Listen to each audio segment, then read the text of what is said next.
In this lesson, we'll talk about date and time pickers. Date and time pickers provide finger-friendly controls for entering dates and times. They also minimize errors by limiting the user entry to valid values. So we'll start off by adding a button, a text view, and then finally a date picker.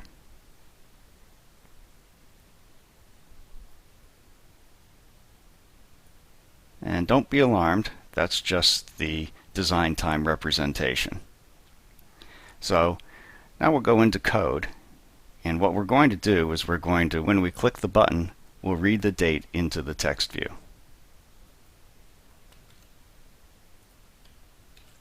So we'll get our button click event as always.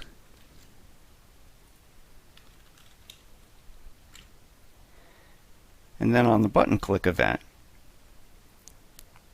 we'll get an instance of the date time picker, and we'll get an instance of the text view, and then we'll create ourselves a new date time based on the date time picker year, month, and day of month.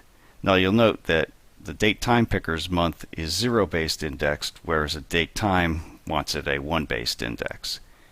And we'll just do a toString on that and set the text view's text to that value. So we'll run that.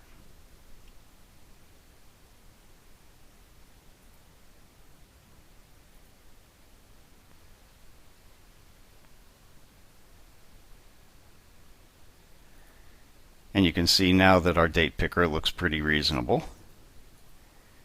And we'll change the date and click the button. And then you can see that we have the proper date. The time, of course, is 12 a.m. because we haven't set the time yet, which we're going to do next. So next, we'll add a time picker to this form.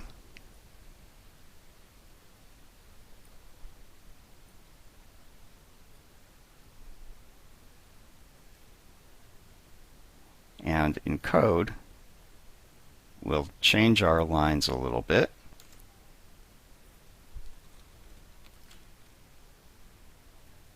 And we'll add a line to get a reference to the time picker. And then we'll change that date time calculation a bit to add the time to it. So we're still doing the year, month, and day of month, but then we're adding in the time picker's current hour and current minute, and along with 0 seconds. So we'll run that.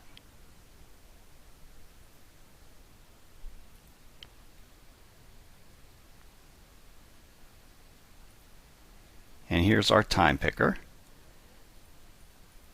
And we'll just change the time. And now you can see that we have the date and the time that the user's entered. Now, this is a pretty bulky control for a user entry form. It doesn't give a lot of room for anything else on the form. So instead, you might actually want these to be displayed in a little pop-up dialog. So we'll do that with the date picker as an example. And then we can do that entirely in code. But first, of course, we have to add a button. And I'll do that right below the existing button.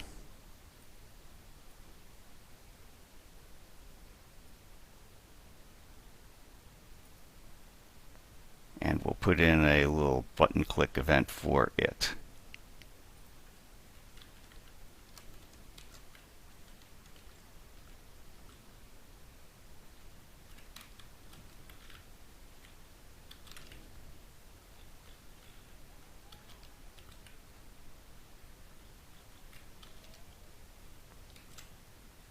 And on that button click,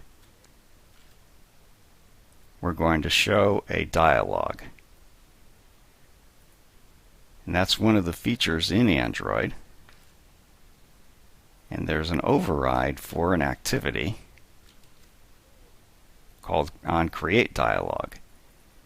And the onCreateDialog, we can select what type of dialog we're going to be showing. So we're going to show a date picker dialog. And we'll give this activity as a reference.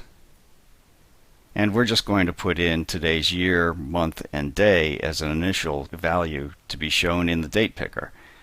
And then this onSchedule date is going to be our handler for when they close the dialog. So we'll need some code for that.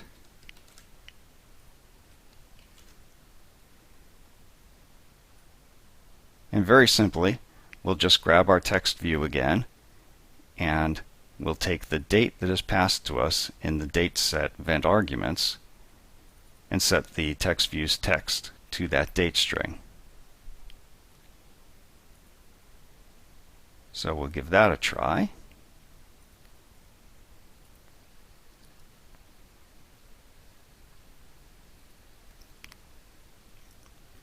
Here's our button. We'll give it a click. And here's our date dialog. And we'll set a new date. And there it is in our text view. So, those are the date and time pickers. Next, we'll look at displaying time with a clock.